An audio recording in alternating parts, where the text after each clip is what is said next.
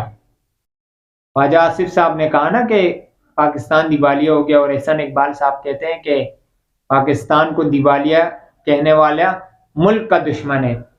تو اب اگر خواجہ آصف صاحب ملک کے دشمن ہیں تو پھر تو ان کو وزارت دفاع کے عہدے سے فوراً ہٹانا چاہیے، کیونکہ دفاع کا ادارہ ملک دشمنوں کے ہاتھ میں دے رہے ہیں۔ اور جاتے جاتے آپ سے جیسے میں نے کہا تھا کہ حالات حاضرہ پر جو حبیب جالب صاحب کی غزل ہے وہ سناتے ہوئے آپ کو جائیں گے، اور آپ سے گزارش کریں گے کہ اگر چینل کو سبسکرائب نہیں کیا تو چینل کو سبسکرائب کر دیجئے، بیل آئیکن کو دبا دیجئے اور ویڈیو کو لائک کر دیجئے۔ تو حبیب جالب صاحب کی غزل آپ کو سناتے ہیں، اور آپ ہمیں بتائیے گا کمنٹ سیکشن میں کہ کیا یہ حالات حاضرہ سے ملتی جلتی نہیں ہے، مطابقت رکھتی ہے یا نہیں۔ انہوں نے ضیاء الحق صاحب کے دور میں لکھی تھی، لیکن مجھے لگتا ہے کہ یہ آج کے دور پہ زیادہ سیوٹیبل ہے۔ انہوں نے 10 کروڑ عوام سے مخاطب ہو کر کہا تھا، آج میں 22 کروڑ عوام سے مخاطب ہو کر کہتا ہوں۔ 22 کروڑ انسانوں زندگی سے بیگانوں، صرف چند لوگوں نے حق تمہارا چھینا ہے، خاک ایسے جینے پر یہ بھی کوئی جینا ہے۔ بے شعور بھی تم کو بے شعور کہتے ہیں، سوچتا ہوں یہ ناداں کس ہوا میں رہتے ہیں۔ فکر ہے یہی جن کو ہاتھ میں علم لے کر تم نہ اٹھ سکو لوگوں، کب تلک یہ خاموشی چلتے پھرتے زندانوں۔ 22 کروڑ انسانوں، 22 کروڑ انسانوں، یہ ملیں یہ جاگیریں، یہ ملیں یہ جاگیریں، کس کا خون پیتی ہیں بیرکوں میں یہ فوجیں، کس کے بل پہ جیتی ہیں، کس کی محنتوں کا پھل داشتائیں کھاتی ہیں۔ جھونپڑوں سے رونے کی کیوں صدائیں آتی ہیں، جب شباب پر آ کر کھیت لہلہاتا ہے، کس کے نین روتے ہیں کون مسکراتا ہے۔ کاش تم کبھی سمجھو، کاش تم کبھی سمجھو، کاش تم کبھی جانو، 22 کروڑ انسانوں۔ علم و فن کے رستے میں، علم و فن کے رستے میں لاٹھیوں کی یہ باڑیں، کالجوں کے لڑکوں پر گولیوں کی بوچھاڑیں۔ یہ کرائے کے گنڈے یادگار شب دیکھو، کس قدر بھیانک ہے ظلم کا یہ ڈھب دیکھو۔ دیکھتے ہی جاؤ گے ہوش میں نہ آؤ گے، اے خاموش طوفانوں، 22 کروڑ انسانوں، 22 کروڑ انسانوں۔ سینکڑوں حسن ناصر ہیں شکار نفرت کے، سینکڑوں حسن ناصر ہیں شکار نفرت کے، صبح و شام لٹتے ہیں قافلے محبت کے۔ جب سے کالے باغوں نے آدمی کو گھیرا ہے، جب سے کالے باغوں نے آدمی کو گھیرا ہے، مشعلیں کرو روشن دور تک اندھیرا ہے۔ میرے دیس کی دھرتی پیار کو ترستی ہے، میرے دیس کی دھرتی پیار کو ترستی ہے، پتھروں کی بارش ہی اس پہ کیوں برستی ہے۔ ملک کو بچاؤ بھی ملک کے نگہبانوں، 22 کروڑ انسانوں،